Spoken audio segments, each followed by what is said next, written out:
McGeeTV.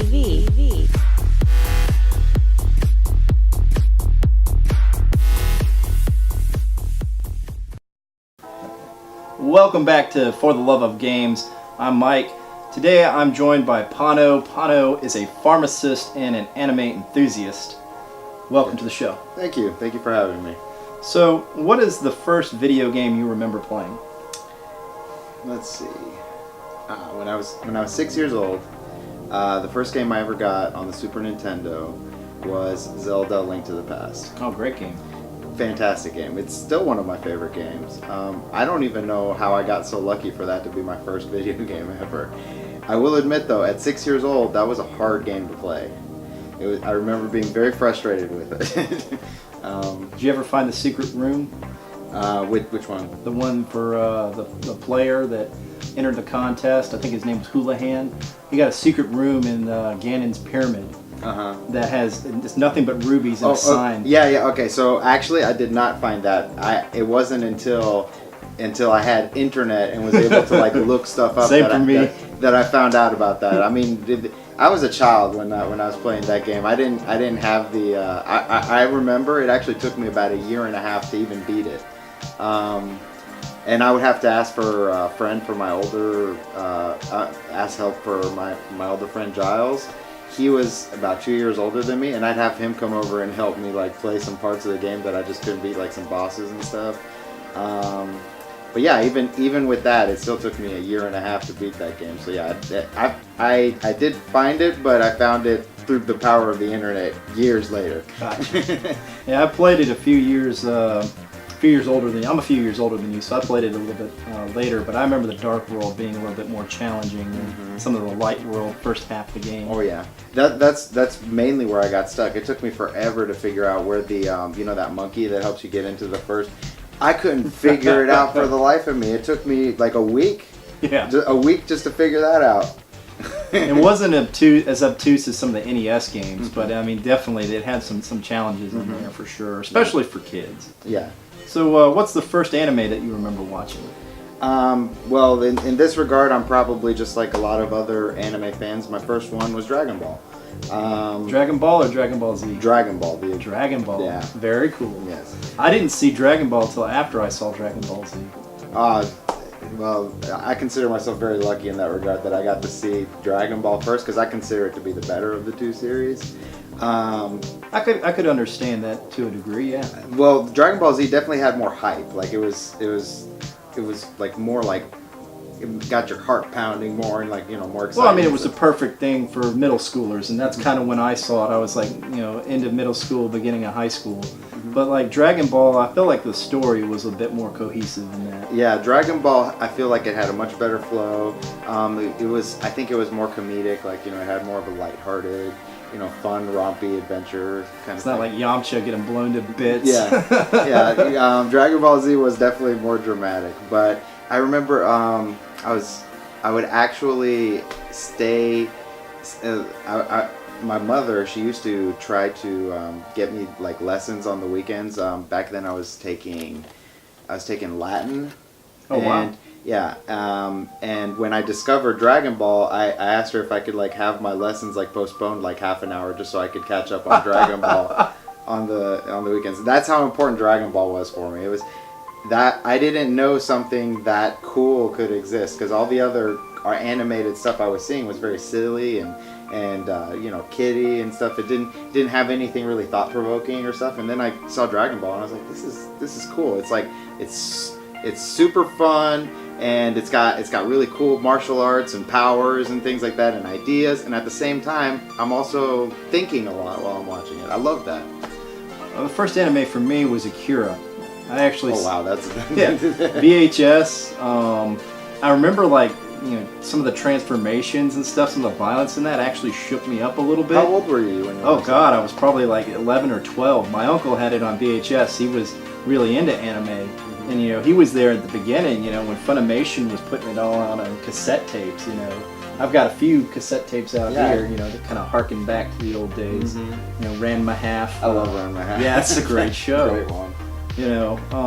Some of the other stuff I can remember seeing, Genro. Genro was really good, same director, really love that director. Guyver. I saw some of the Guyver series early on. I didn't really see, like, there was like a gap after that. Like, I would go over to my grandparents' house over in Savannah. I was living in Hinesville at the time. Mm-hmm. And it was over the summer. I'd watch some films with my uncle here and there, Gundam, stuff like that. And there was this big gap where I didn't really watch any anime until I hit like the end of middle school, beginning of high school. And that's Dragon Ball Z, Toonami, Adult Swim, watching Cowboy Bebop, Trigun, stuff like that. Accessibility was really a big issue back then. Very much so. I feel like Toonami like really helped push anime in the Western market. Most of the people I know that like anime, they mostly started with Toonami. Me, I grew up in Greece, so we didn't even have Toonami. It was so weird when we didn't have like any kind of like specific section or whatever where they would show just anime. It just, in Greece, they just happened to license particular things and they would show them. They would dub over them in Greek, but one interesting thing was compared to the American shows, they would not dub the openings. They would leave the original Japanese that's openings. awesome. Oh yeah, on all the shows. Very cool. And that actually really affected my the way I appreciated anime because it made me desire to want to hear these things in Japanese because I loved the Japanese openings. I was like, these are way better than than you hear like the people speaking in Greek, the dubs, which weren't that particularly that good, but you would hear the Japanese openings and you're like, man, they put so much passion and work into this. I wanna hear it in that language. So you prefer subs to dubs? I do. Not in all cases. Oh, cool. I'm the same. I think there are some exceptional dubs out there. Like Cowboy Bebop, yes. for example. I think Cowboy Bebop, the quintessential Cowboy Bebop experience, is watching it dubbed in English. Agreed. Yes. Totally agreed. Mm-hmm. So what's your happiest gaming memory? Happiest. I've had a lot of really happy gaming memories, but if I was gonna say like a moment where I genuinely felt proud to be a gamer, it was probably playing World of Warcraft. It was in Wrath of the Lich King, and I got my guild, Trismegistus. We got a server first heroic Lich King kill. It was extremely hard fight. We had seen I think it was Paradigm, the guild Paradigm. They beat it first, like world first, and we saw the video they put out. But I mean, this was all like within a few days of each other. It was like the competitive community. Things were happening like really fast, Yeah. And I was just so overwhelmed with emotion when we finally beat it because we were playing as much as we could, like didn't take any breaks. And the coordination required, the teamwork required, the sacrifices required. It was almost like a job, right? But it was incredibly rewarding because we had done something that nobody else was able to do. And it actually took a long time for a lot of people to be able to beat Lich King Heroic, and it was a great fight. And I don't know, I felt proud of the fact that I had gone from somebody who knew nothing about World of Warcraft many years prior and was just like running around, didn't know what he was doing, to somebody who was like one of the best players on the server. Was this undergrad? Yeah, I had a lot of free time in undergrad. Very cool. Mm-hmm. So what's your favorite anime in terms of both movie and series? Okay. In terms of movie, it's quite easy for me to say. My favorite movie, it didn't used to be my favorite movie because this movie just came out last year, but now it's definitely my favorite, and it's Your Name. It's a movie that came out last year in 2016 by the director Makoto Shinkai, and I just loved it. I've seen the movie 14 times already. I've seen it at home. I bought DVD for it. I went to movie theaters to see it whenever they brought movies. Whenever, like the few select release places, I drove 3 hours to go see it. Oh wow. Mm-hmm. I actually saw it. I went on a trip to Greece this past summer, and they had it on the plane, and I watched it. I watched it on the plane going and on the plane coming back. Very Greece. cool. I just like that movie so much because I have not gotten bored of it at all, and every single time, it speaks to me. It's beautiful. It has beautiful animation, beautiful emotions and story, and just overall fantastic. You know, one of the things that I don't see a lot of people talk about when it comes to anime, in terms of just the general fandom, not, you know, reviewers or critics, but the cinematography. Mm-hmm. And just from what little bits I've seen from the trailer, it's just amazing. Makoto Shinkai, he is probably the... I would say, at least in this regard, he might be better than Hayao Miyazaki. He is probably the most atmospheric anime director. The guy creates scenery like no other. He makes amazing backdrop scenery for his movies, especially the way he depicts Tokyo. It's almost magical. Gotcha. So what about series? In terms of series, now that gets a little bit harder because some of it is like rose tinted glasses kind of stuff. Like how many series, like the series that I consider like best 10 out of 10 perfect, but I haven't seen them in a long time. Well, this is truly personal opinion. Yeah. What's your personal favorite? Okay, not like personal. objectively. Objectively the best. Okay. Objectively the best. Yeah, not objectively the best. I mean, it's subjective, like subjectively. My your yeah. personal favorite. You Yeah. know, it could be just because, you know, the theme was the best theme, and I Yeah. hum it in my head all day. Uh-huh. You know. Let's see. Probably my favorite one would have to be Anohana. Have you heard of Anohana? No. It's actually a really short series. It came out in 2011, I believe, and it's only 11 episodes long. Oh, so just one season. Yeah, just one season. It tells, one of the things I like about it is it just tells a complete story, and you know, it finishes before it overstays its welcome, which is something anime in particular. One Piece. Yeah.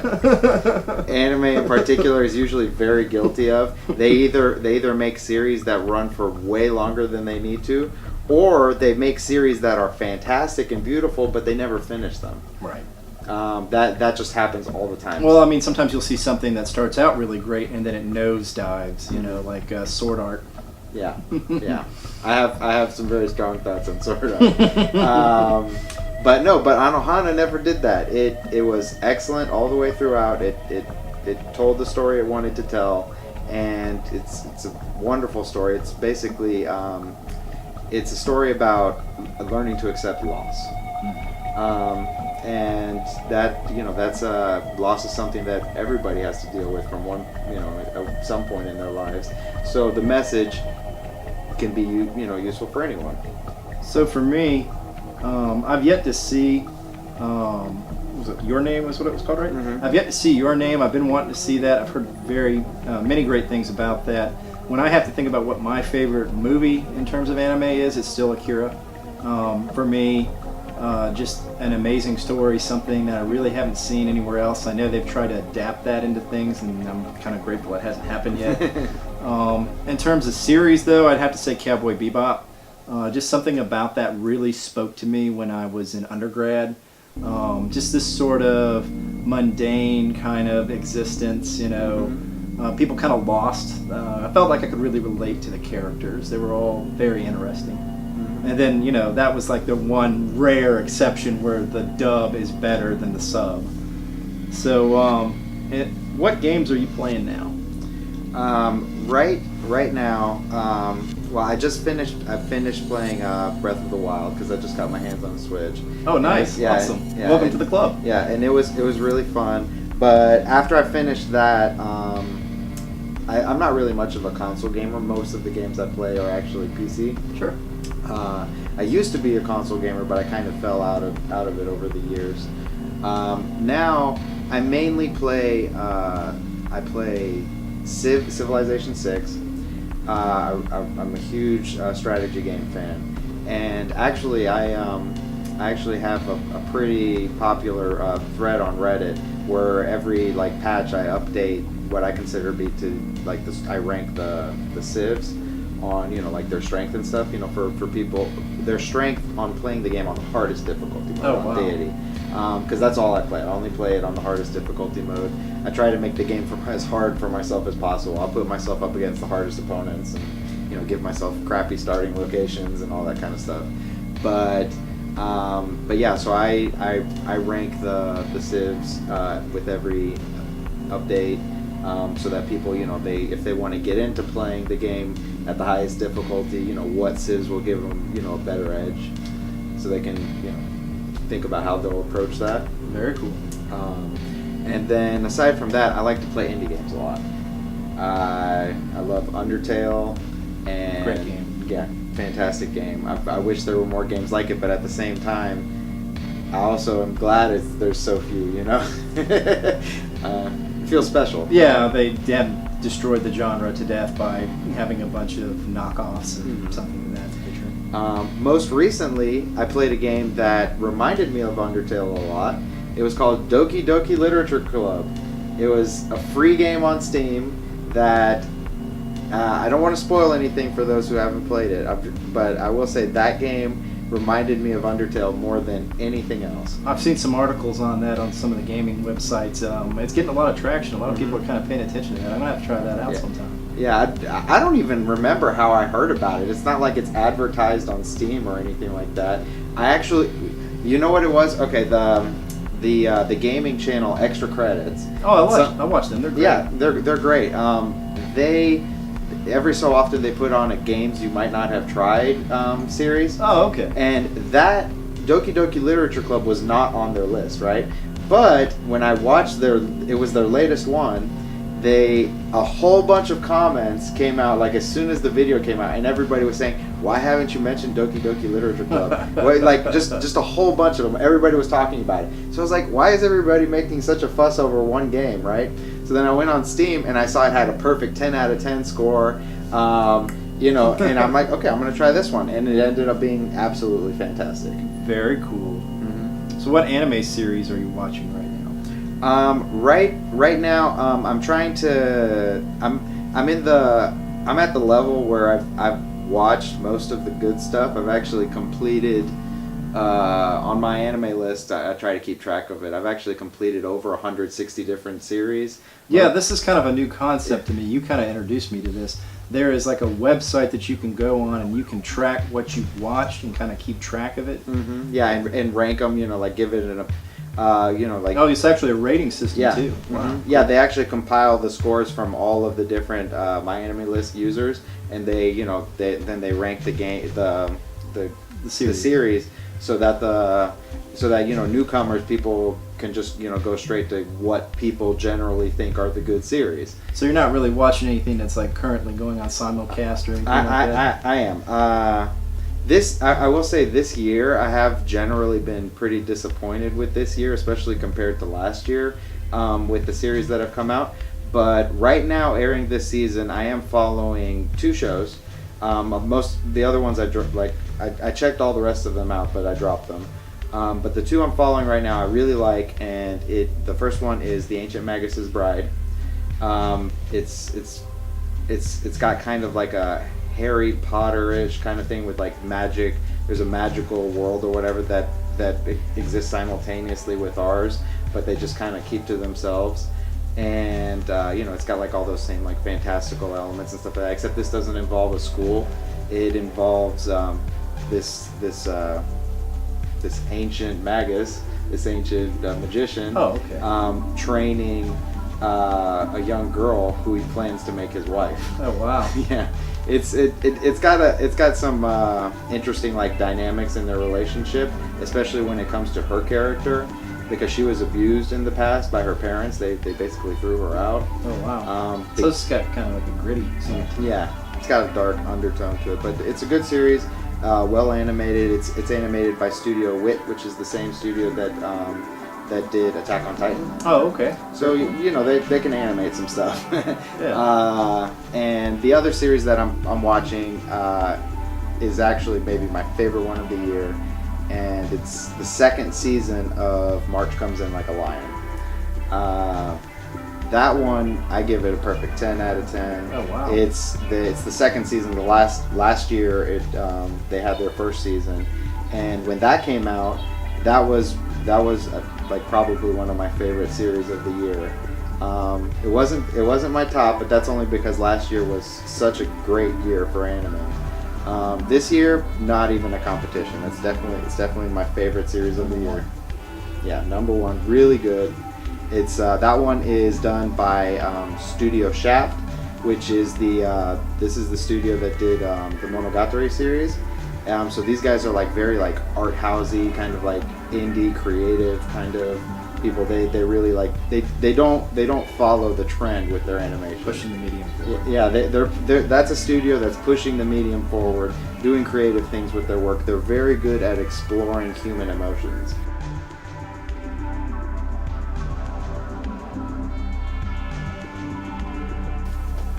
So for this next question, we kind of answered that already. It's, are you a console gamer? Are you part of the PC master race? We've already established that you're more of a PC gamer than a console gamer. Mm-hmm. So one of the things I want to touch on is a few anime that I didn't talk about in some of the earlier questions in one particular PC game. So let's start with a game. Did you ever play Command & Conquer? I did play Command & Conquer.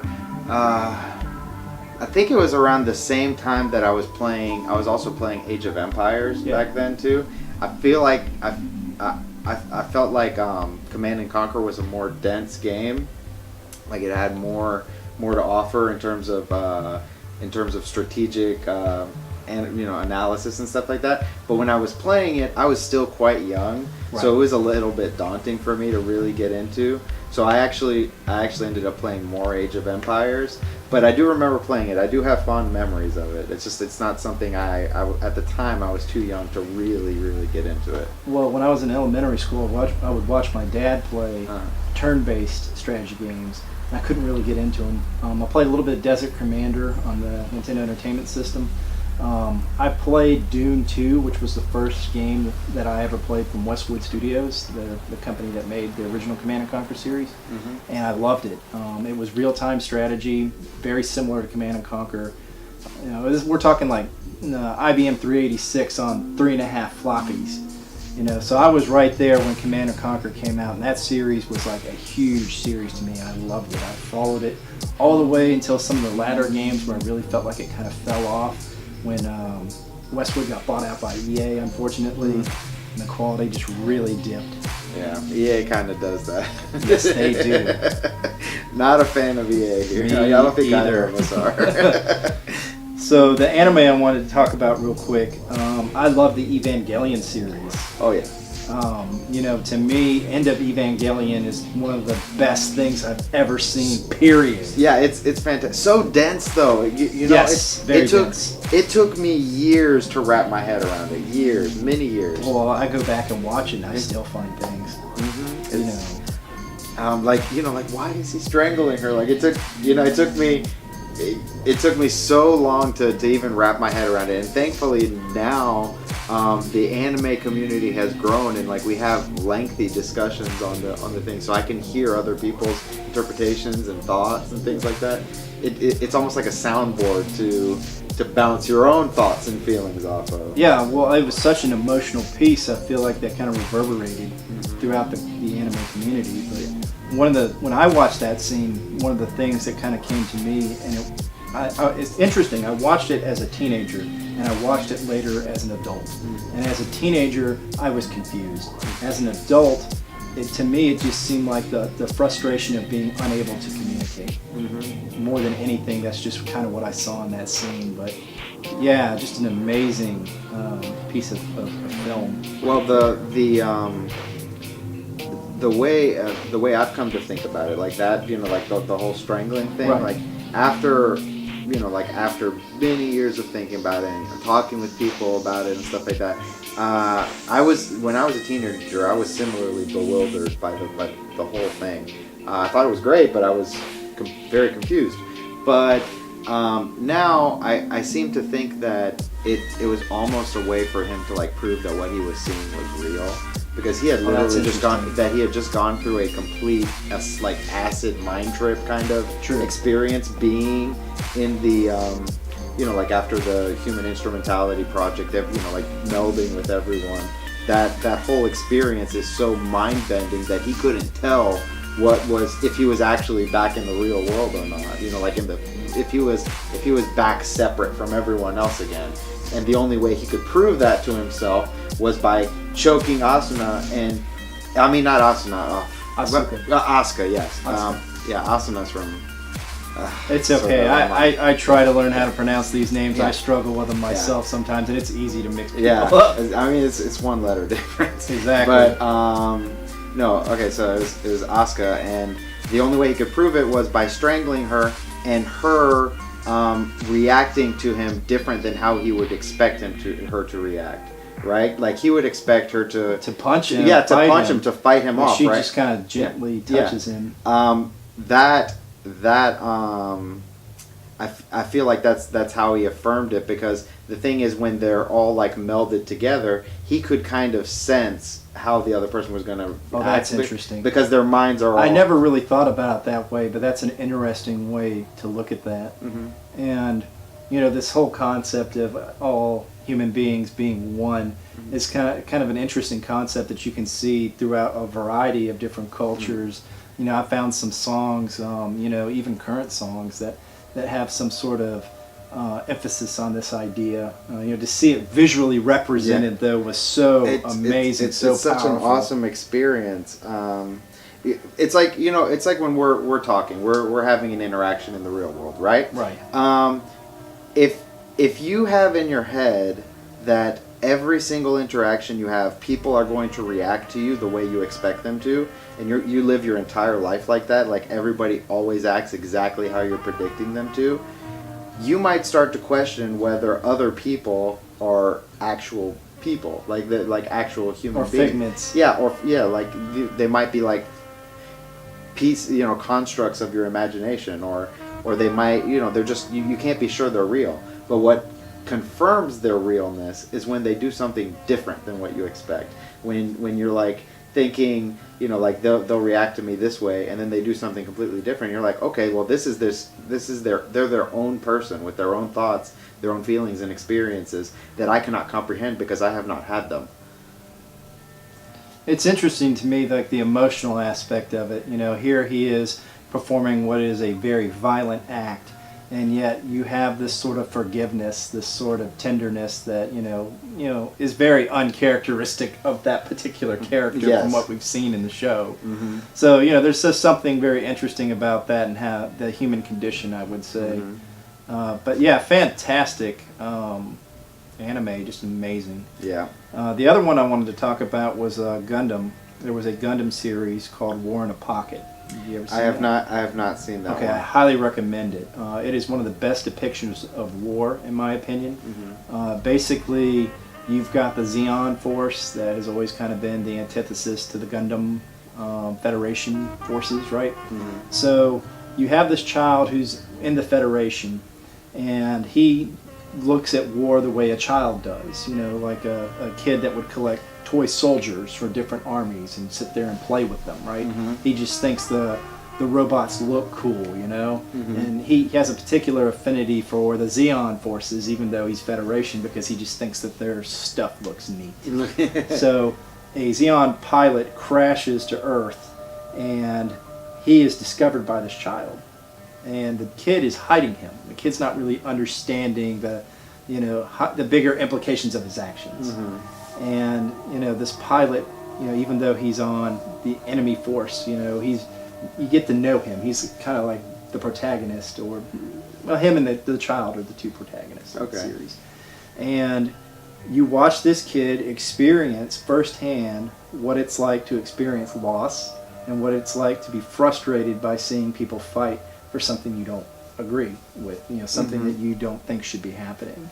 And just that depiction was amazing to me, because I've seen earlier Gundam where the Zeon are just these monstrous folks, and you don't really have like the deeper motivations, sort of like cut out bad guy, one-dimensional villains, I don't think it was quite that bad in the beginning, but you know, as the series grew on, you know, there were instances where there was like greater character depth. You know? Yeah. To me, a sign of a great work is you can see the character develop as the story goes, see them change. Mm-hmm. So I've seen. I'm not as experienced with the Gundam series as franchise really as a lot of other people are in the anime community, but I have seen 2 series. I've seen Gundam Wing, and I love Gundam Wing. Yeah, excellent. And I've seen the more recent Iron-Blooded Orphans, which is also, you know, really good. Those were both great series. I really like how Gundam explores war, Yes. Which is something that not a lot of series do anymore. We used to have a lot more of a fascination with war back, back in the Cold War era, and like now it's just not. War is, even though there's wars always going on, there's just not as much, I guess, fascination with it anymore as you know, people used to have. Well, you know, I grew up in the 80s and 90s. You know, I was a little kid in the 80s. Mm-hmm. But the Cold War, you know, affected you. You know, you had this kind of apocalyptic vision of the future that kind of came from that. And actually, you know, I agree that we don't really see war depicted quite the same way. It's usually not this World War III type imagery, but I still think that there's a kind of undercurrent of apocalypse, and you know, even today.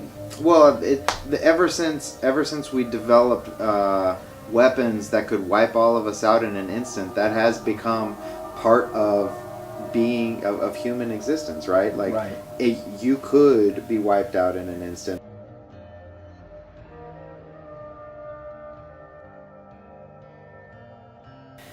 I feel like different cultures have like a different way of responding to that realization that they could be wiped out. When we're talking about Japan, this is the only country that's ever had a nuke dropped on them, and they had 2, and they had to accept that they, you know, if something happened, you know, that would just wipe them off the face of the earth, there's really not that much they could do about it, right? So how did they deal with that feeling? I feel like the way they did was through escapism. Godzilla. Yeah. I feel like they really like embraced escapism when it came to, you know, like feelings of Akira, for that matter, the opening of Akira. Mm-hmm. All of that is inspired by that feeling that, you know, there's this force out there, this kind of Lovecraftian, you know, there's just things out there that can happen that can just wipe you out in an instant. Have you ever seen Barefoot Gin? Barefoot Gin. That feels. It's like a very like dark, very realistic depiction of the Tokyo firebombing in World War II. Okay, no, I haven't seen that. Difficult to watch. I've heard of it. Difficult to watch, but I mean, you know, you want to talk about depictions of war, definitely there. That's like I've never watched Grave of the Fireflies. You haven't? Oh, that's like somebody spoiled the plot for me, and like I don't know if I can handle watching that. It's not something like, once you know what it is, it's definitely something that's hard to be like, am I in the mood to watch this right now? Like, do I want to have my heart torn apart? Well, yeah, I mean, it's just like watching The Boy in the Striped Pajamas or Life is Beautiful. You know, masterful movies, serious subjects, beautiful films. Not something to put you in a feel-good, you know, mood most of the time. There's another movie that just came out. It came out last year, I've recently watched it. Even I hadn't heard about it, but they actually nominated, like, I think it's going to be nominated to be in the Oscars this year, maybe, potentially. But it's called In This Corner of the World. And that's probably the second best movie that does like the kind of Grave of the Fireflies kind of thing, except they don't take it that far. Like they don't like, you know, tear your heart out quite as bad. Like, it has a little bit more of a lighthearted tone, but it still explores like the horrors of war from the perspective of the Japanese. Well, I feel like these movies are important to watch, you know, even if it's not something you watch every week. Yeah. Well, this one was actually about the like in this corner of the world, it was about the Hiroshima bomb, but from the perspective of like a village like that was close enough to like know what happened, like kind of almost see it, but it didn't actually blow them out of the water, like annihilate them, and then all the ensuing radiation poisoning, like it was like that. It's still a heartbreaking film, but I don't think it's as bad. Did you ever see Empire of the Sun? Empire of the Sun? Yes. Yeah, that was a good one. Mm-hmm. All these things, like they're very sobering depictions of war. But I do feel as a culture in general, we just kind of lost interest, maybe just a little bit. If you look at the kind of things that are being put out, there's not a lot of popular series anymore being made, especially in anime, about. Well, it's interesting. Like to me, the style has changed, the technology has changed. The first animes that I watched were all hand drawn. These were hand animated. These were things that were very expensive to make. The style was very different. I've seen comparisons to how characters are drawn now and how characters were drawn in the past, and I have mixed feelings about it. I think it's kind of cool to see more studios coming out, to see more voices. One of the things I am kind of concerned about is the homogenization of the industry.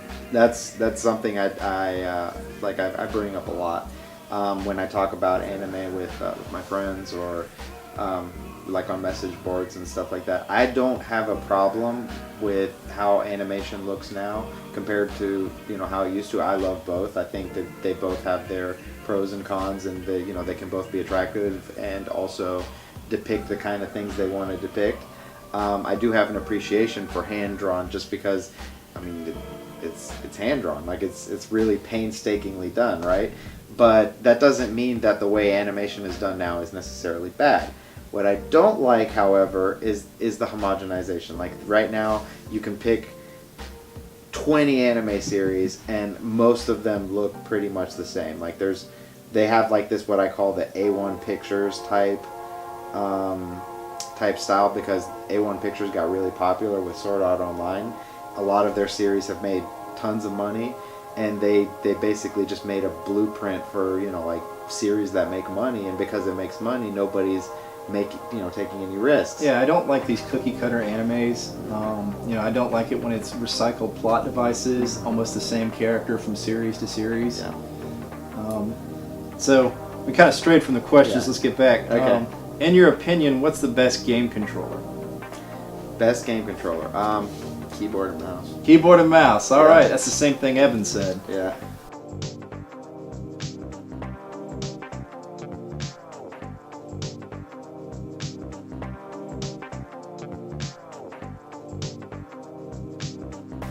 So what's your favorite anime studio and why? Well, is it okay if I pick two? Yeah, that's fine. Okay, Two will do. Because I love two studios, but I love them for very different reasons, but I hold them both in equal regard. The first one would be Studio Shaft, and they're, like I mentioned before, they're the ones who did the Monogatari series, and right now they're doing March Comes In Like a Lion, and I really like their studio because they really don't make a lot of stuff. Like they don't do a lot of shows per se. So quantity wise. No. Yeah, like they're not big on the quantity, but the shows they do make usually are very creative, visually speaking. Have you ever seen Puella Magi Madoka Magica? No. Okay, that's a very daunting name. It's usually people just say Madoka Magica. Oh, okay.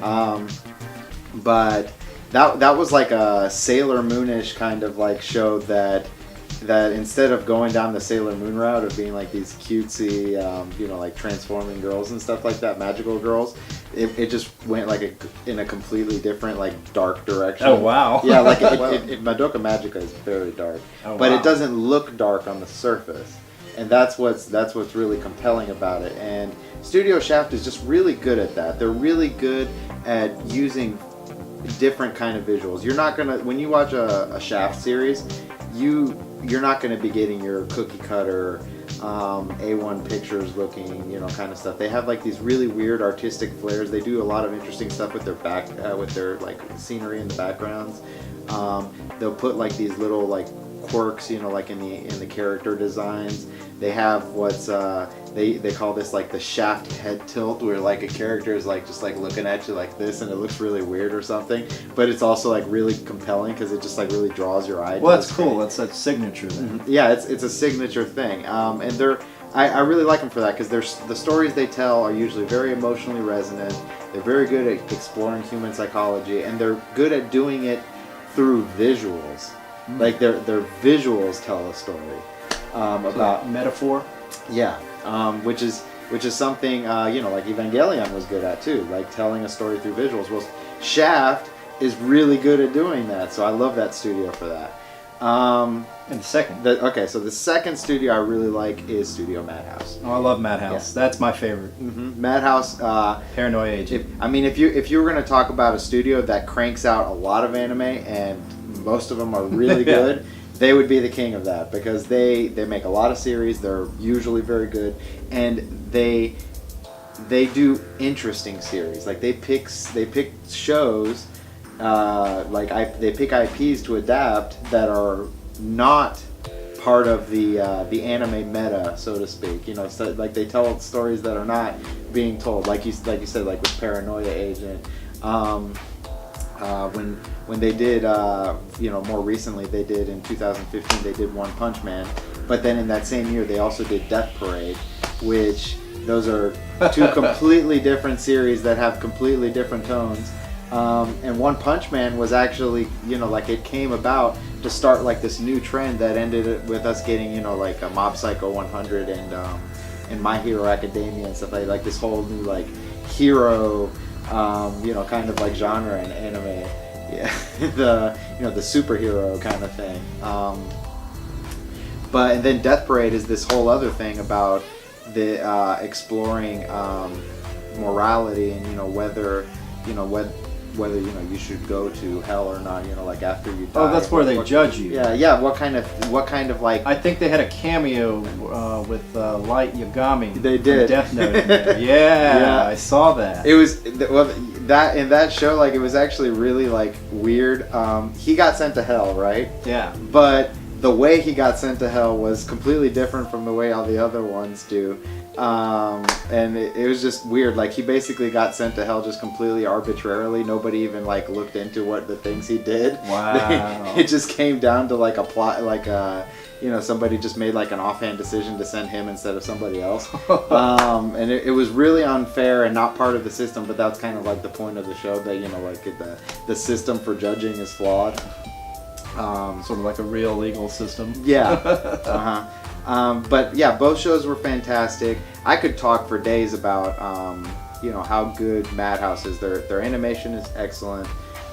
They make really good openings for their shows. Like their openings are just always really good and get you excited to watch the show.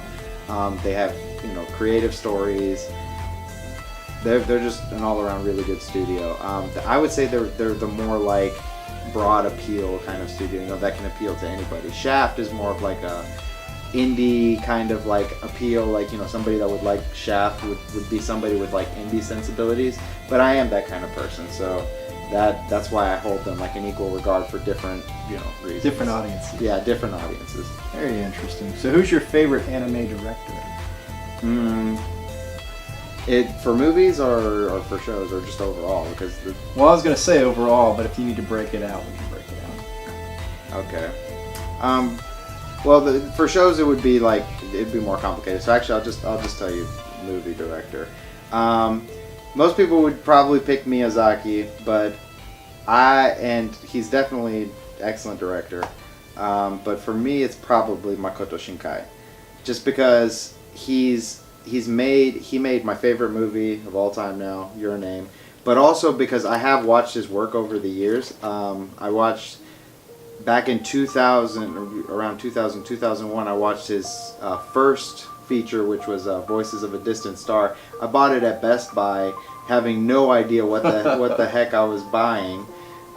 It just kind of looked cool. So, and then, like later I found out, it was basically all made by one guy. Oh, wow. Like he made, and I was like, how did this thing that one guy made end up on a shelf at Best Buy? Like in the I was like, this is a miracle, right? And the thing made me cry, and it made me think about things. And I've watched his work progress over the years as he's gotten better and better and better at it. And so far, Your Name has obviously been his best work, but I'm actually, because of how steadily he's progressed over the years, I'm actually confident that we haven't even seen the best movie he's going to put out yet. I feel like, this is just the beginning. He's still very young, and he has a lot of promise. Miyazaki is definitely really good director. Nobody's going to dispute that. It's just when the discussion comes to talking about him, there's not very much interesting to talk about because we already know he's really good. We already know. Well, I'm a huge Miyazaki fan as well. I mean, I love Princess Mononoke. Yeah. Quite a few of his other films too. But for me, my favorite's Katsuhiro Otomo, the director of Akira. Mm-hmm. And I just that art style, that cyberpunk kind of world, the dystopian themes really spoke to me. That film narrowly beats out Ghost in the Shell. I love that one as well. I really love cyberpunk anime. I mean, that's kind of like my genre. I do try to look at other things though. I've followed a few different series throughout the years: Cowboy Bebop, Trigun. These also kind of have cyberpunk now that I think about it. Yeah. I guess Sword Art Online was kind of like more fantasy genre, although if you really stop and think about it, it's technology, it is a bit cyberpunk. Yeah. Just it's cyber, but not really the punk. There's no the punk. It doesn't have the bite to it. Yeah. Only if you stop and think about them being jacked into. I guess. Like imagining what they're like in the real world while they're experiencing this, like as their bodies are becoming emaciated. Yeah, that is a bit cyberpunk. I'll agree with you there. So if you could make your own game, what would it be? Okay. Small question. Yeah. Well, okay, so if I had the resources, I would have everything at your disposal. If I had everything at my disposal, I really would just make a more old school MMO because they don't make them anymore. Interesting. MMOs are very expensive to produce, and they have to make all kinds of concessions in order to make these things happen. And ever since World of Warcraft became so successful, everybody's just been kind of like following the WoW formula. And even though I personally love WoW, I also know the mistakes that they made along the way that kind of destroyed the core of the genre. So if I had all the resources in the world, I would probably just make something that followed more of the core principles of the older. So would that be more like an EverQuest style? Yeah, like an EverQuest or maybe a vanilla WoW or something like that. Something more along the lines. There's been a lot of discussion about vanilla WoW. Like I think someone was saying somewhere I read that I know there was like a fan server that they had for a while that had vanilla WoW. Nostalrius. And it got shut down by Blizzard. But I think Blizzard's talking about putting out their own version now, aren't they? Yes. At BlizzCon this year, they announced that they are going to release official legacy servers where it's going to be exactly how it was back in vanilla. And honestly, I'm psyched about that because if they do that, I'll play. I actually did play on Nostalrius, so I know for a fact that I don't have rose-tinted glasses when it comes to vanilla. I experienced what vanilla was like. I still want to play it. Like even after replaying it, I still want to play it. I hear what you're saying when you're thinking about what challenges there would be to market for something like that. It seems to me that there is a market. There is a market for that. That product, yeah.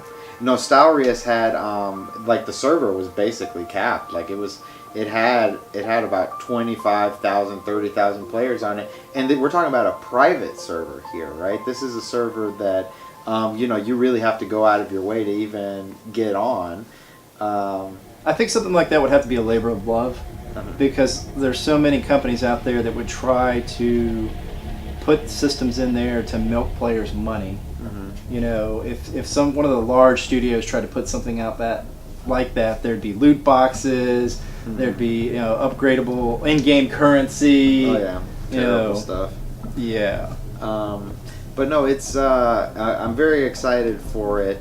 But if, like you said, if I was going to make my own game with unlimited resources, I would make something more in the vein of, like that, like maybe like Classic WoW, or EverQuest or something like that, just because they don't get made anymore. If I was going to be more realistic about a game that I would actually make, like that I could potentially actually make, it would be more in the vein of, something like indie that has like fourth wall breaks and challenges the player to rethink how they interact with games and stuff, something more like Undertale. Just because I find that whole subgenre very interesting, that whole you play this game this way because that's how you've been trained to play this game, because that's how you've been playing. Have you played Pony Island? Yes, I did. Yeah, after you mentioned it, we had a discussion about it a little while back, and I went and like looked it up and I bought it. Actually, it only cost me like $1. Yeah. But it was a fantastic experience. That was really meta right there. You're playing a guy who's playing as Pony Island, so the actual game that you're playing is actually Escape from Pony Island. Like it was weird, and like you're not even really supposed to be playing the game per se. You're supposed to be hacking the game. It was like that was a very if I was gonna actually make a game, because there's no way I would ever get the funding to make an MMO, but if I was gonna actually make a game, I'd make a game like that. Yeah, like that kind of thing. I have my own thoughts on, like the kind of things I would do different, but that's the same kind of emotional response I would like to get out of the player.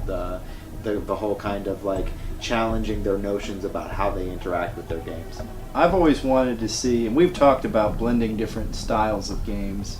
I've always wanted to see a matchup of first-person shooter and RTS, with the notion that the person playing the RTS side of the game would be issuing orders to the people that were playing the first-person game. Yeah. I think that would be kind of interesting, because you play something like Command and Conquer, and you see your little troops marching around on the field, and even though you might tell the troop to go this way, they may, take a slightly different path than the most optimal path to get where they're going, or they may stop and attack another enemy. It's all based on AI, but instead of having that AI, it would be humans. I think that would be something interesting to see.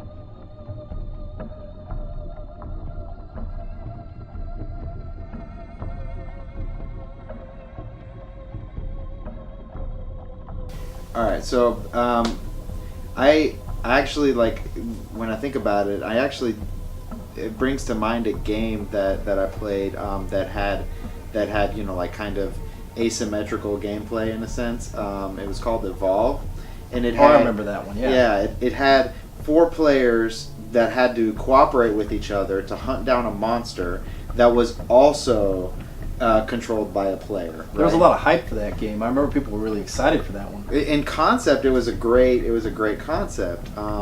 It ended up not working very well because they didn't manage the property very well. They were they had like a lot of microtransactions and stuff like that.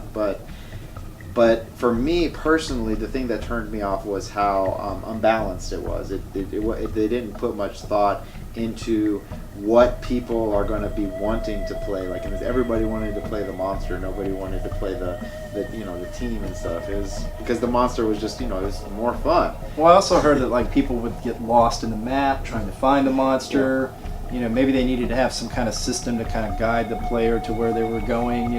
Maybe not entirely give away the enemy's position, but yeah, it was a very interesting concept. Unfortunately, like you said, the execution wasn't quite there. Yeah.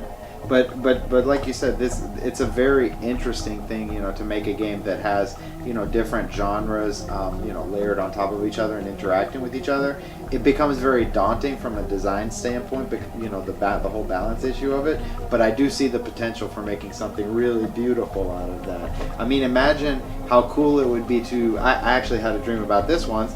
I thought about making an MMO where you had players, like playing like the heroes and stuff like that, right? But then you had other people playing like a freaking like a government game or something like that, where they were kind of like, you know, like at the nations or whatever, they would have, you know, like have to negotiate treaties and stuff like that. But it was from a different perspective. You know, it wasn't from so one person's playing Risk and the other person. one person's playing Risk, and then the other people are actually down there in the world or whatever, living in the world that these other people, all these other players are kind of like, you know, playing it.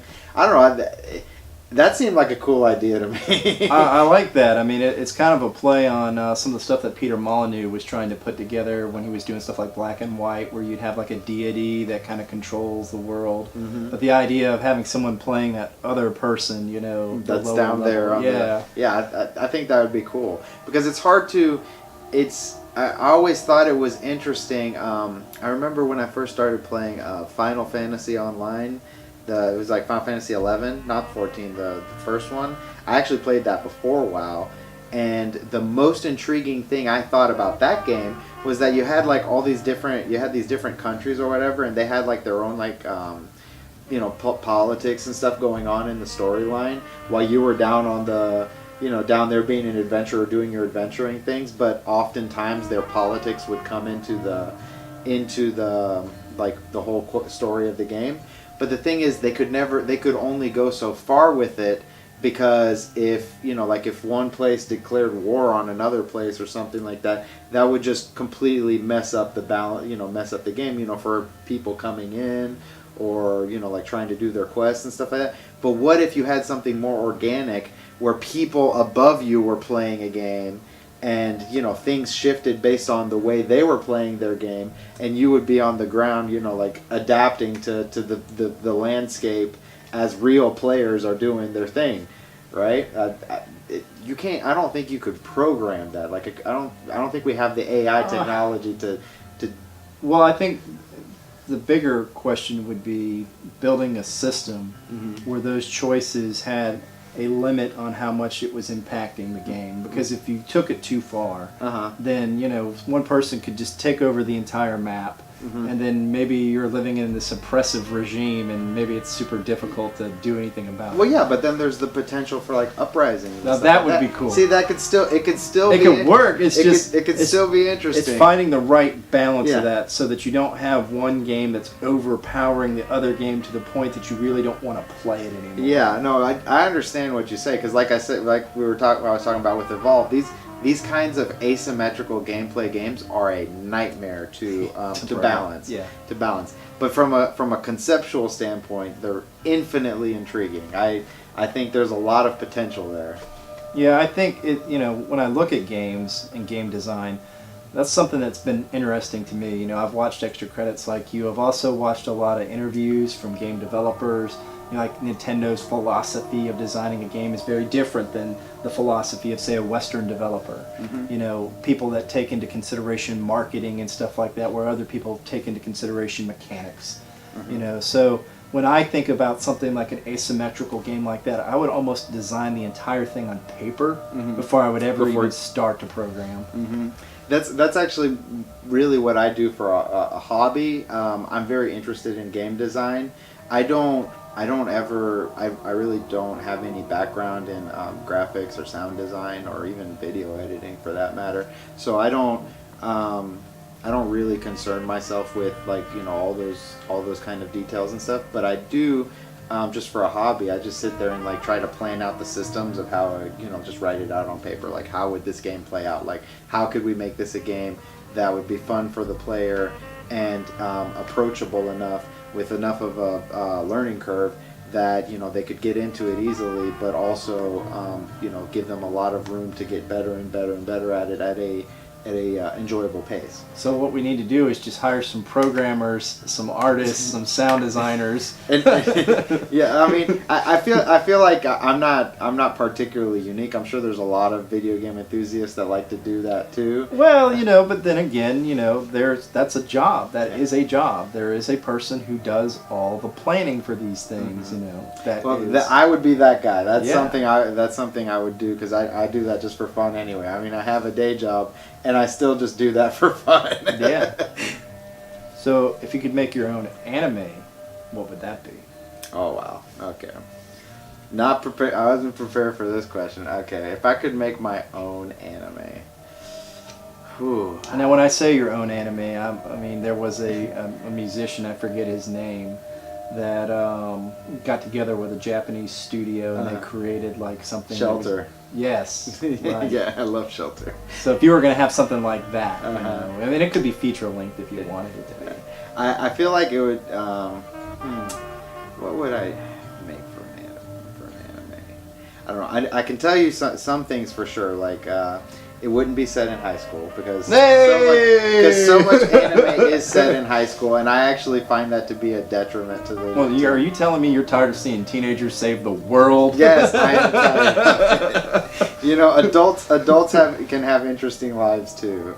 Yeah, I saw this crazy like clip of some series where this old guy's a robot. Like his Inuyashiki, it's airing right now. Yeah, I thought it was interesting that he's the main character. You know, no, I haven't seen it yet. I've heard about it.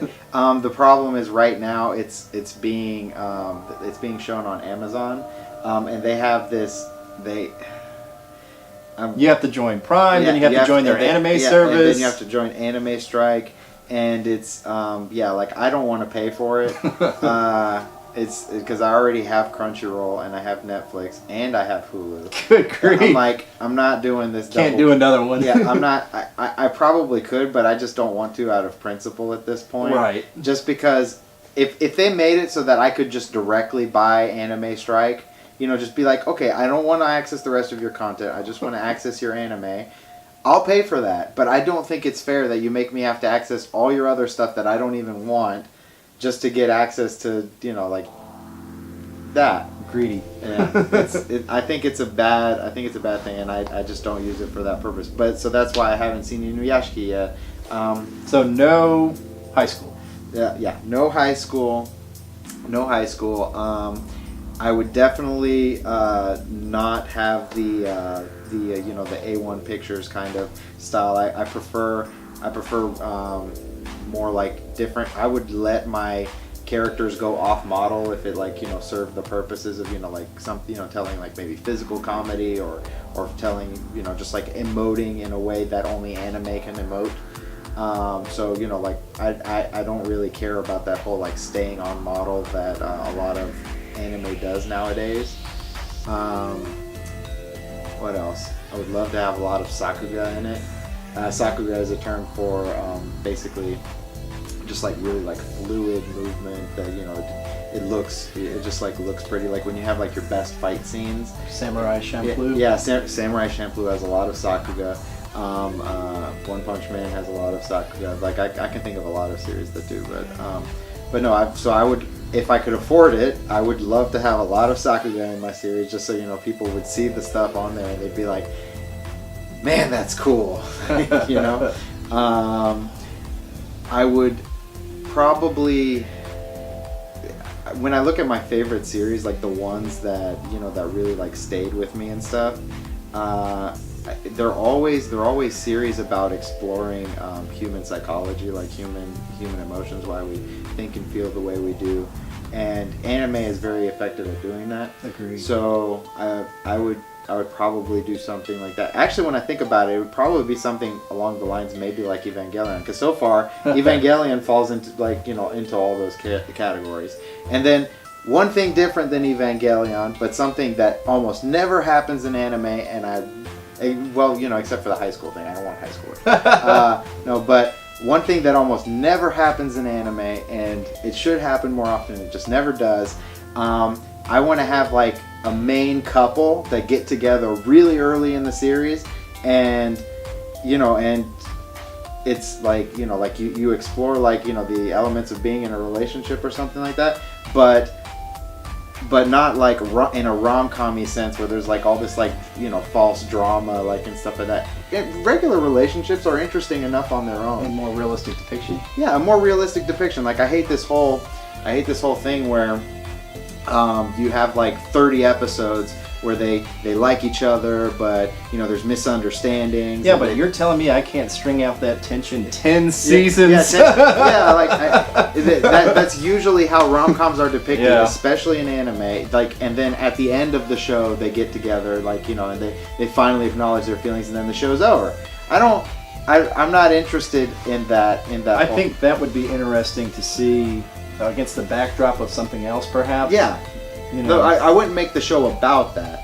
But I do want that to be an element of a show that I would make, just because it's not something we get to see a lot. One of my probably my favorite rom-com in all of anime was actually done by the same studio and director as Evangelion. Oh wow! Yeah, it was called Kareshi Kanojo no Jijo, His and Her Circumstances in English.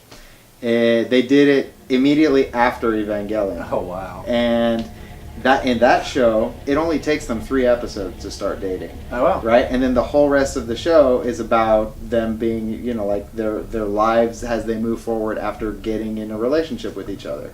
Like it deals with, like them finding, their place like in the world, like after, like going through high school and after graduating, making friends, trying to reconcile having friendships and making new friendships while also being in a relationship, trying to make time for interesting. Everything. Realistic. And, yeah, it's realistic. And the show is great. It's really great. Like, I was never bored watching it, ever.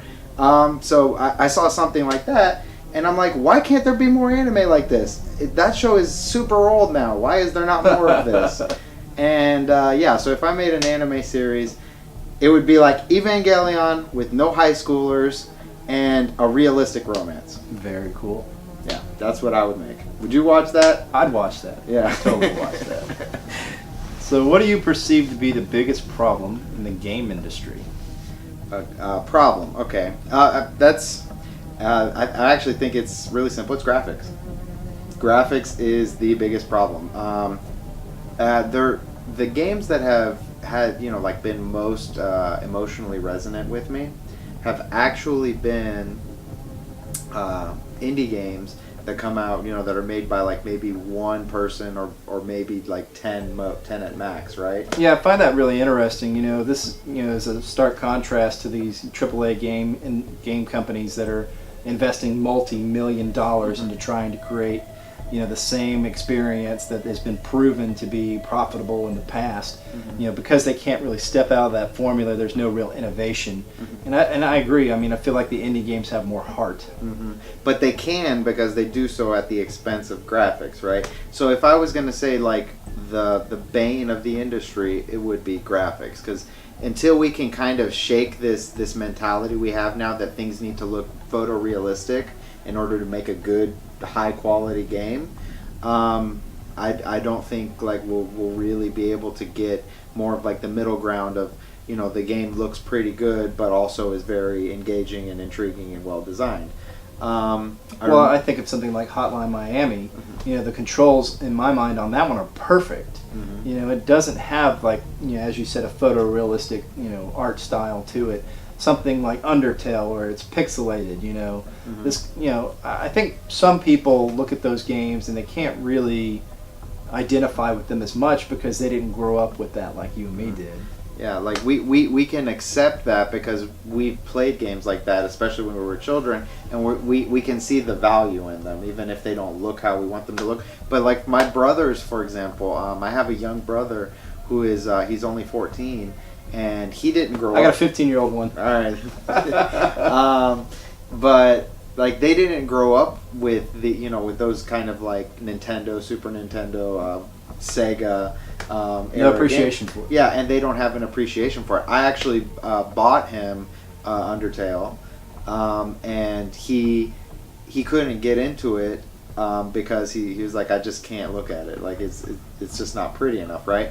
And then I told him, and then he's like, so why did you want me to play this so much? I mean, he's 14, so I can tell him, and he can understand like what's good about it. And so I told him what is good about it. And he's like, wow, that sounds great. And he's like, I wish it didn't look so ugly.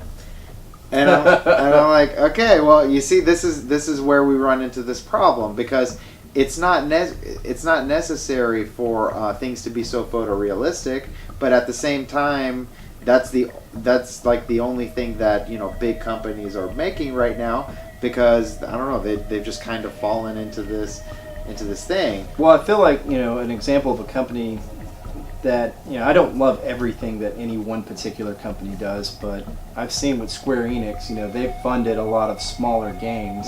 They pick up these kind of smaller studios and give them assets. Like I've been looking at Octopath Traveler, something that I think looks phenomenal. I'm very excited about that. And all these games that like these smaller games, they're better than their big ones. I feel like that's a good way of a company kind of hedging their bets. They're not just dedicated to releasing the Final Hallway 15. Yeah. I hope like most of our viewers at least get that joke, because I remember when I was playing Final Fantasy 15, like when we got to that part, I made like a post on Facebook about it. I was like, good joke there, good joke.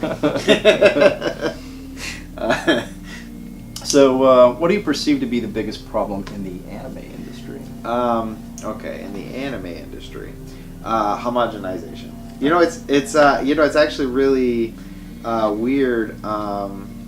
The core problem is actually kind of the same in a way, yeah. Kind of the same in both anime and in video games. The thing is, in anime, it's not really like, whereas in video games, the graphics, they make it extremely cost prohibitive, right? In anime, the problem is, this is like a more I actually feel like this is a more complicated and multifaceted issue, but in anime, the reason the homogenization is happening in the first place is because anime is not well monetized. There's very little ways that you can pay for the things that you care about. Interesting.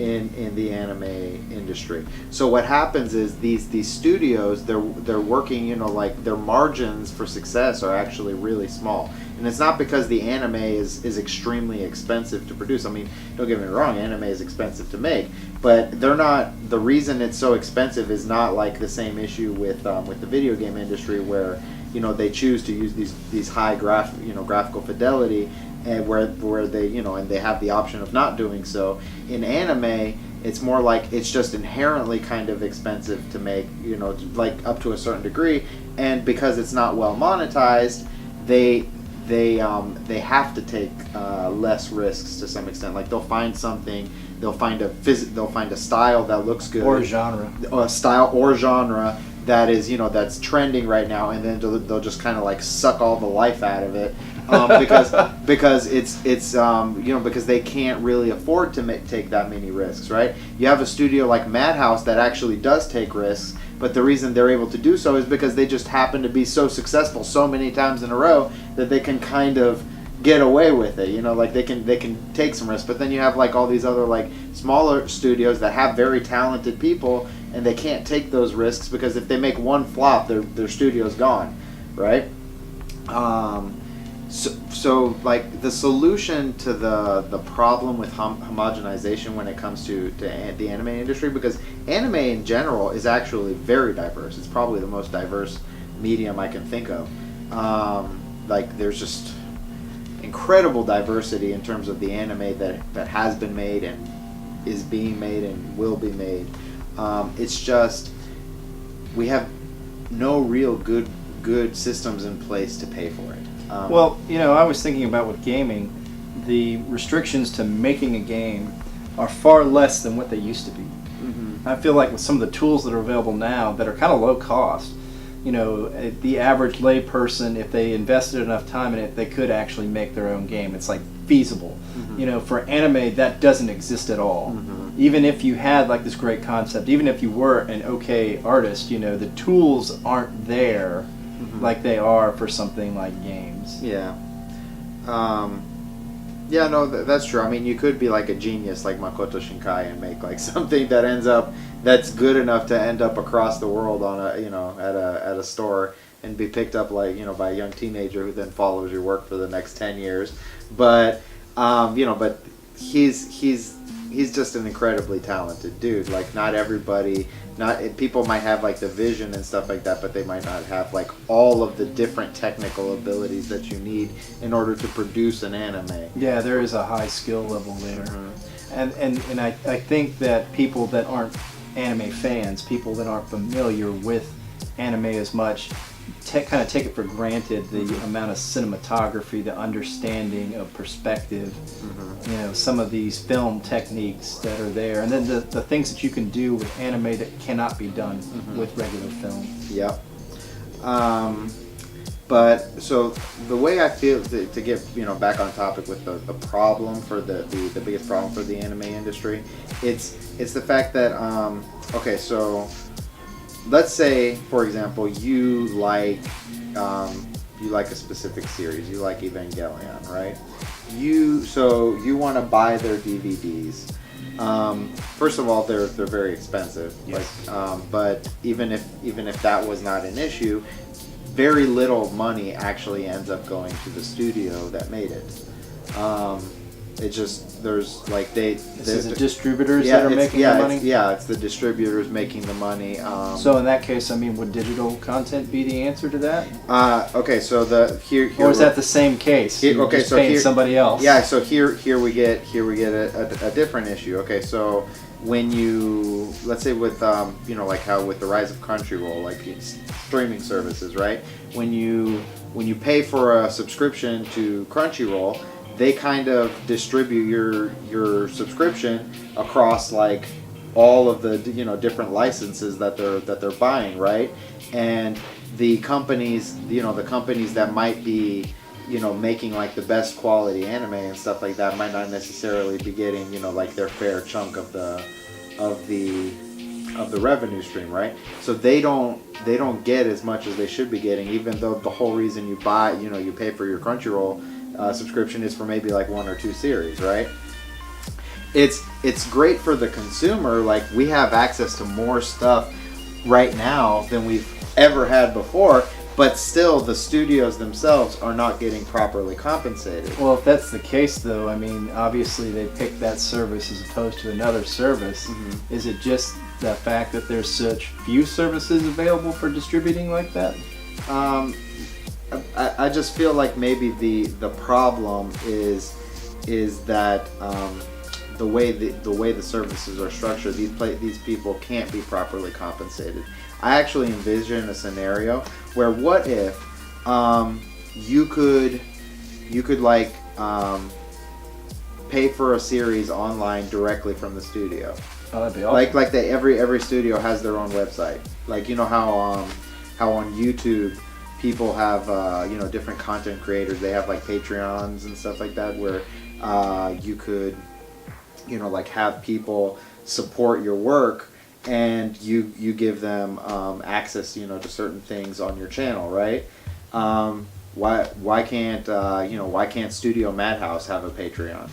That's interesting. I could see pros and cons to that. Yeah, my concern with that would be, you know, how many decisions do you leave up to the audience?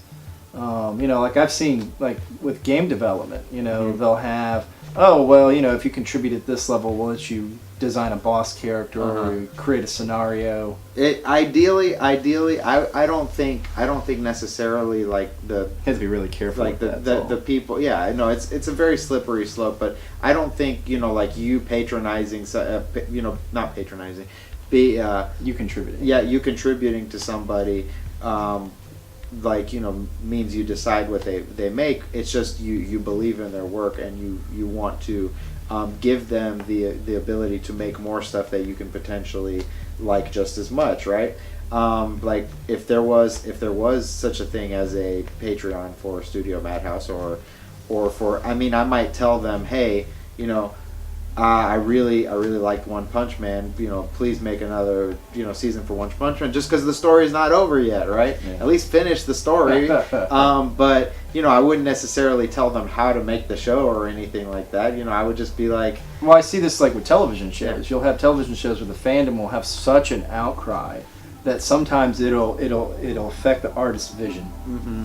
And to me, as a content creator, you know, I would fight that impulse. You know, I want to appreciate my fans, but to tell the story I want to tell, I would kind of have to stick to my guns on that. Yeah, I just like I don't know if like my idea is, you know, the perfect solution or something. It's just this would be a way that they could get you know, they could be properly compensated for all the work they do, because they're the anime industry in general is completely overworked and underpaid.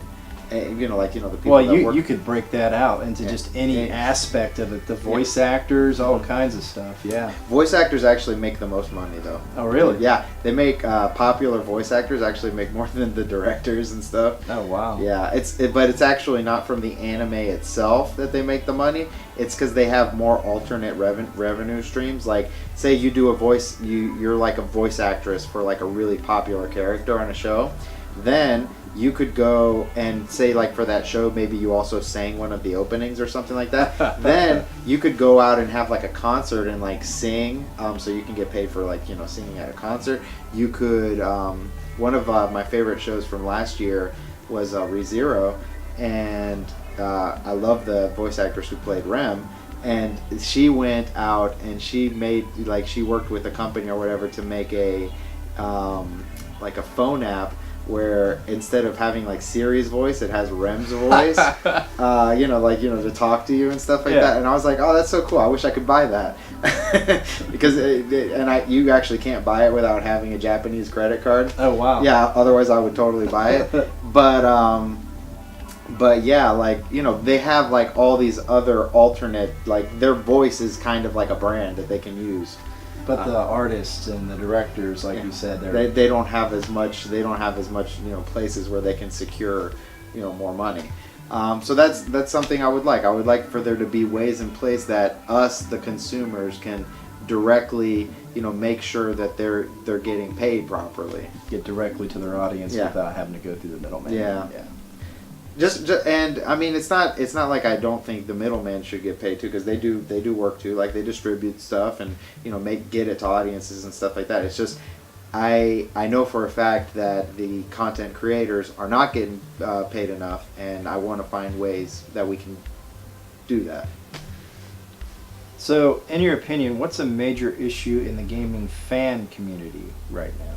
In the gaming fan community.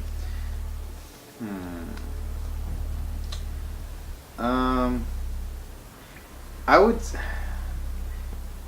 toxicity, I guess, but toxicity more in terms of like how. Okay, so you know how companies have been like more and more, like, say, like, they're listening to their fans and A bit more responsive. Yeah, you know, taking their responses more seriously and stuff, but the way the audiences go about it is really bad and toxic, I think. Like for example, I'll bring up just like a very recent example that I saw was when they announced Classic World of Warcraft.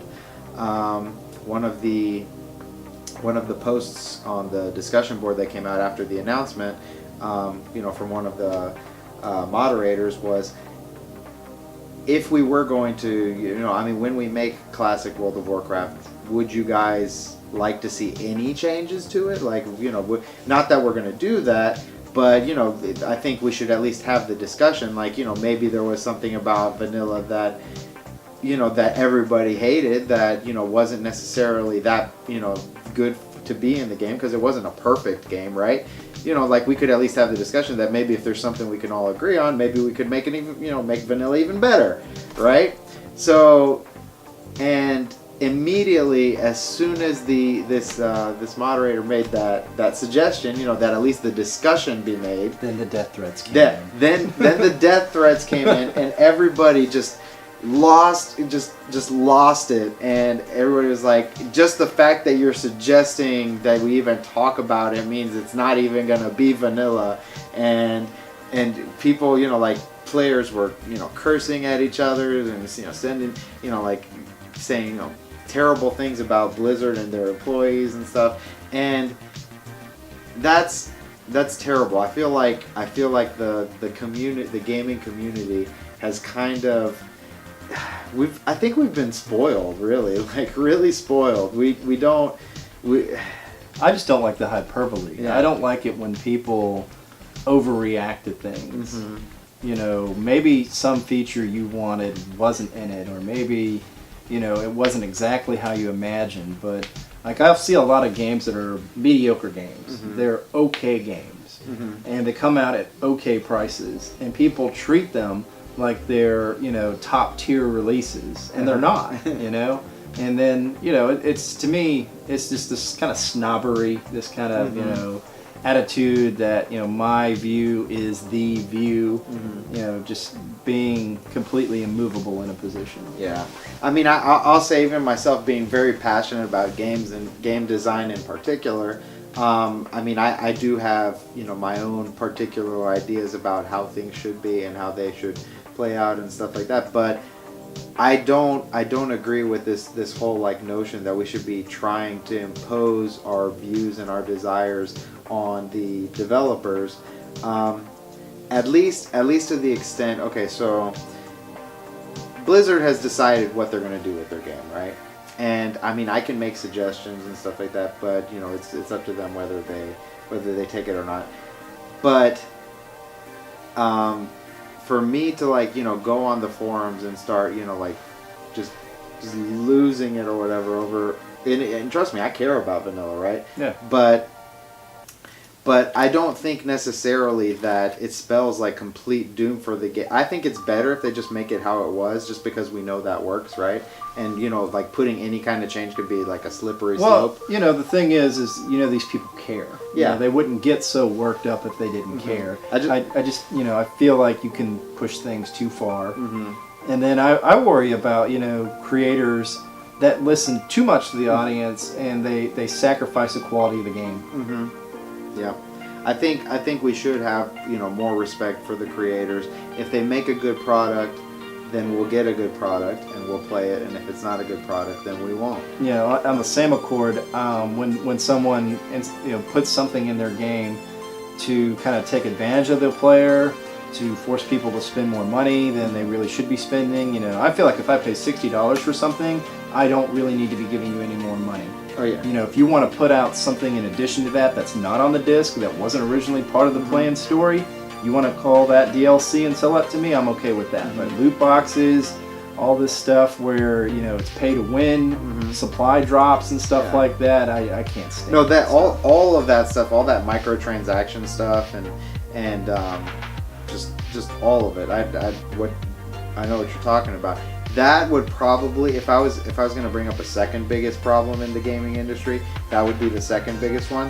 The thing is, I see the graphics as the root of all evil, like that, because they cost so much to make that they've gone down this path of trying to. Well, it's a shame, because, you know, I would rather see a AAA studio, you know, for good grief, don't release Call of Duty every year. Let it rest. Yeah. Put out a game that doesn't cost $20 million.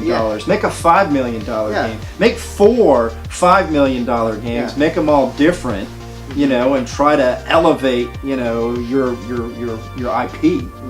And then I see other studios that have like massive back catalogs of IP that they do absolutely nothing with. Yeah. Like, why isn't Square Enix making a Chrono Trigger, like a Chrono series game? Well, actually, Lost Spheres, new demo on Switch, is supposed to be in the same vein. In the Chrono universe? It's not in that universe, but the play mechanics are supposed to be pretty similar. So you might want to check it out, free demo. Yeah, I haven't. I'll check it out. I hadn't even heard of it, but just came out like last week. Okay. Yeah. There's. But yeah, I know what you're saying. Like Sega hasn't put out Streets of Rage. We haven't seen, you know, Afterburner, or any of the old Outrun, you know, any of those kind of games, you know. And I think that, you know, there are companies, you know, smaller studios that maybe could do that for Sega, and then Sega could publish it. You know, I see somebody like Square Enix is open to that idea. Square Enix is like, oh, you want to do like a Final Fantasy style game, you have some interesting ideas. How about we work together? You can use some of my assets and we'll share the profit. Yeah, you know? there's a lot of potential there. I mean, when I think of you know, how I think Square Enix should be approaching the things. When I think of like the best game that they've made like in recent memory, the first one that always comes to mind is actually Bravely Default. and like I haven't got to play it. Oh, you haven't gotten to play that? Okay, that one's a really like it's just like an old 90s Final Fantasy, right? Like it's like a Final Fantasy from the 90s. Well, right? I played Final Fantasy 15. I thought it was great. The thing that's upset me about 15 is that he put out this really exploitative mobile app. They got this, Game of War style mobile app that's advertised just like Game of War, and all it is microtransactions and trying to get you to spend your money to buy upgrades for your little army and stuff like that. I can't I have a lot of issues. I remember when I played 15, I had a lot of fun with it, but I mean, I'm sure you even saw like some of like the videos I posted of me playing it as I was playing like on the PlayStation sharing thing, and I was obviously having a blast with it. But in hindsight, I had like the game had a lot of flaws. It was a very flawed product, and considering how long they took to make it and how much it ended up costing them, it really seems like they could have just made a much better game if they were more humble about it. Like, I think sometimes with the scope they kind of get out of whack. Yeah.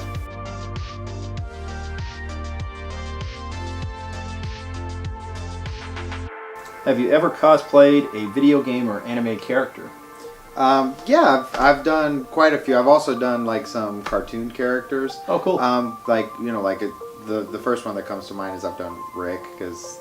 Rick and Morty? Yeah, because I love Rick and Morty. I think, as much as I love anime, I do think Rick and Morty is like maybe like the best show on television.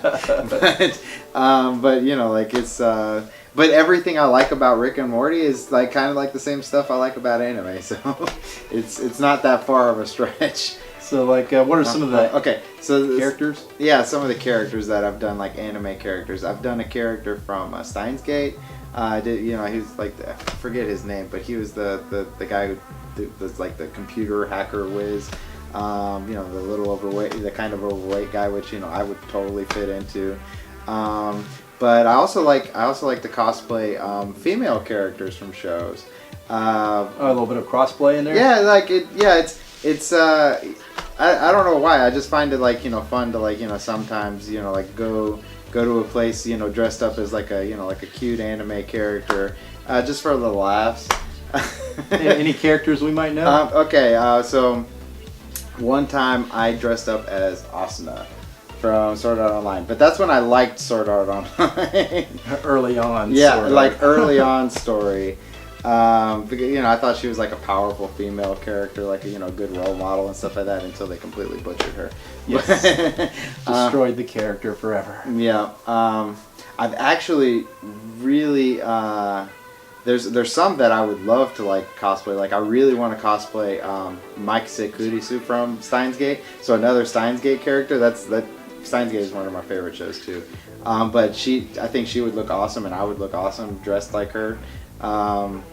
But I just haven't done that one yet. But I'd like to do that. I don't know. I've done quite a few characters, but cosplay is not really something I do a lot of. It's just something I'll do sometimes just for fun. You making your own stuff, or are you buying it? A little bit of both. I'll make the things that I can make, and if it's something that I can't, that I don't have the technical ability to make, I might buy it. But so I just kind of mix and match. What about video game characters? Video game. Oh, I've done Cloud. Awesome. Yeah, I've done Cloud. Cloud Strife from Final Fantasy VII. From Final Fantasy VII, one of my favorite games. Yeah, that was my first PlayStation game. Actually, I think that was a lot of people's first PlayStation. That was the reason I bought a PlayStation. Yeah. Me too. Who else have I dressed up as from a video game? I did. Okay, so I dressed up as Surge from Chrono Cross. Oh, very cool. Mm-hmm. I liked his hair, so I went for that, and the bandana.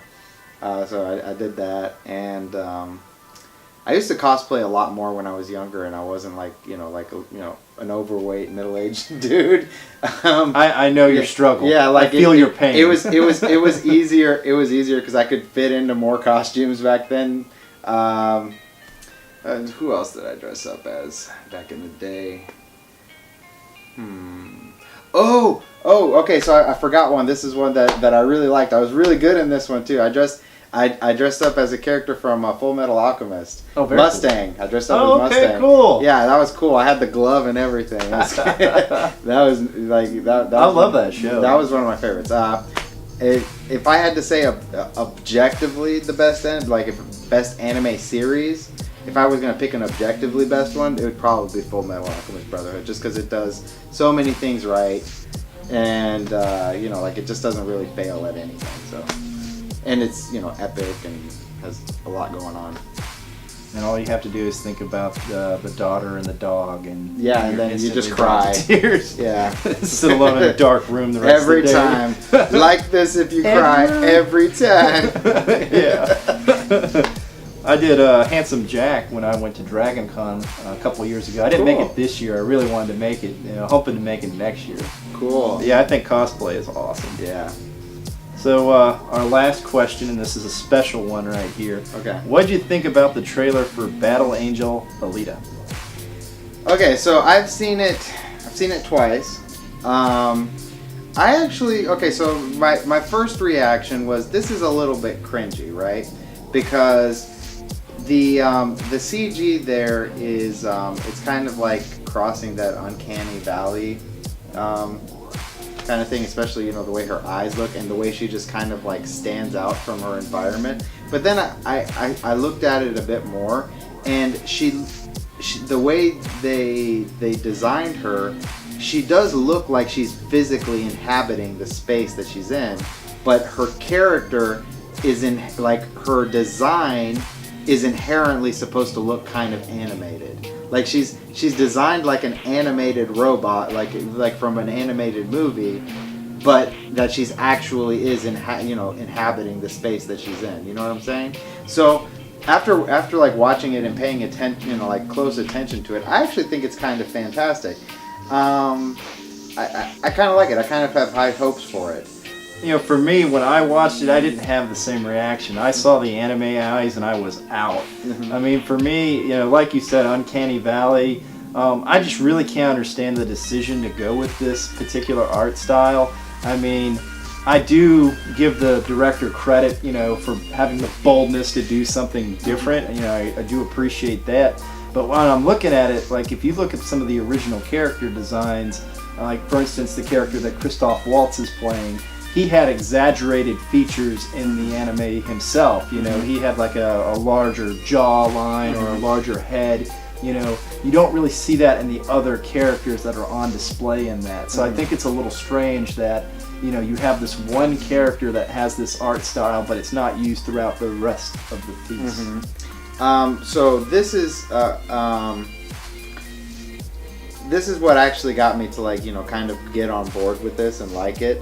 Is I actually think that the dichotomy is kind of the point, right? Not okay. So I'm gonna bring up an example. There was like a movie? It was like in the '90s. It was like Roger Rabbit or something. Was that Who Framed Roger Rabbit? Yeah, it's like the one that has live action and like an animated character. Yeah, that's the one, right? Yeah. That wasn't like I didn't think it was like objectively like a really good movie or anything like that, but I enjoyed it because it made me very aware of the limitations of live action versus animated stuff. When you have these things side by side juxtaposing each other, you can see both the pros and the cons of both types of cinematography, right? Like animated characters, they can literally animate better than a live action person can. They can exaggerate features. They can emote things in a lot more of an explicit way than a live action character can. They can perform physical actions. I think one of the big differences in that is with a filmmaker, if they want to express something more with the character without going into crazy CGI or something like that, it's more along, that's when they're looking at things like the music, that's when they're looking at things like the lighting, the set design, certain things can be communicated through the actor, what expression do they have on their face, I think that's a different process. Yeah, that's an entirely different process than something that is animated, because that's planned. Mm-hmm. With film, you have an actor, and an actor chooses what their performance is going to be, and you're going to get a different performance out of every kind of actor you can basically find. Yeah. You know, so I think one of them is, you know, more meticulously controlled, and like when the final product for an animation comes out, you know, the director knows exactly what they're going to see. They're going to get exactly what they want. You know, you don't really have, whereas in movies where you'll have someone ad-lib a line. You know, I think I'm taken back to Blade Runner. Yeah. You know, Rutger Hauer, he cut down the ending speech for Roy Batty in that film and put in some of his own lines. And, you know, Tears in the Rain is now forever, you know, in the consciousness of people who follow these kind of films. There's merit to live action and animation, and that's why I'm saying when you watch like something where there's like this contrast in it, there is potential there, because it makes you aware of both the you know the pros and the cons of either type of medium, yeah. When we're talking about this, it's making me think about how amazing it is how technology has moved forward from, say, Who Framed Roger Rabbit to where we are now with this movie here. You know, the physical. You were talking about the characters moving in the same physical space. Well, I feel like, you know, Who Framed Roger Rabbit for the most part accomplishes that. You know, which is really impressive considering, you know, it's mostly green screen work. Yep. You know, so.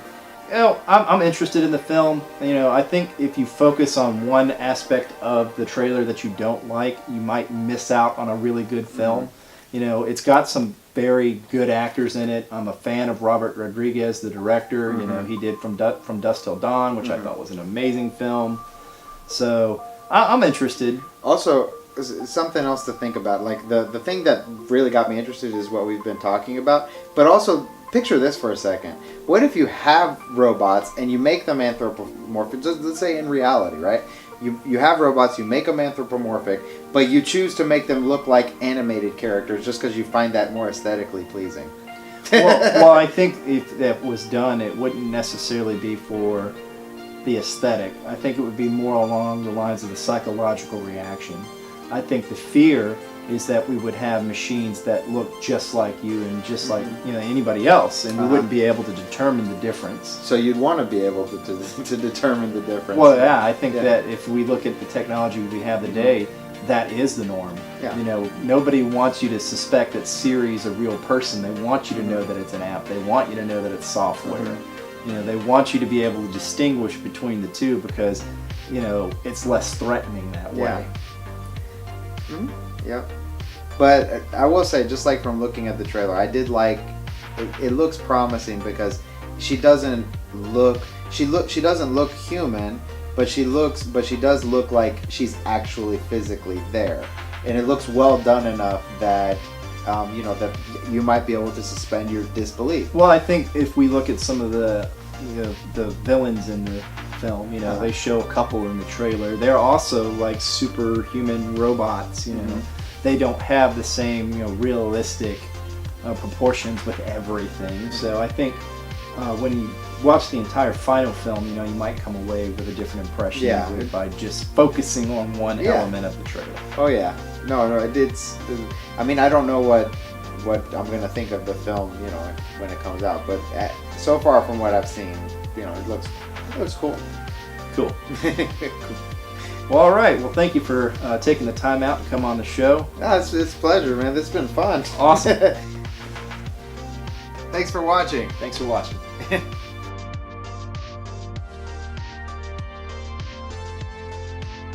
If you enjoyed this video, then please like, share, comment, and subscribe to McGeeTV for more great video content.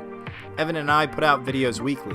Please check us out at www.McGeeTV.com, on Facebook at McGee Television, on Instagram and Twitter at McGee_TV, and myself at McGee_TV on Twitch, and Evan at XXScissorp, XX Gaming on Twitch and Twitter. Get your McGeeTV shirt and mug at www.cafepress.com/McGeeTV. Thanks for tuning in.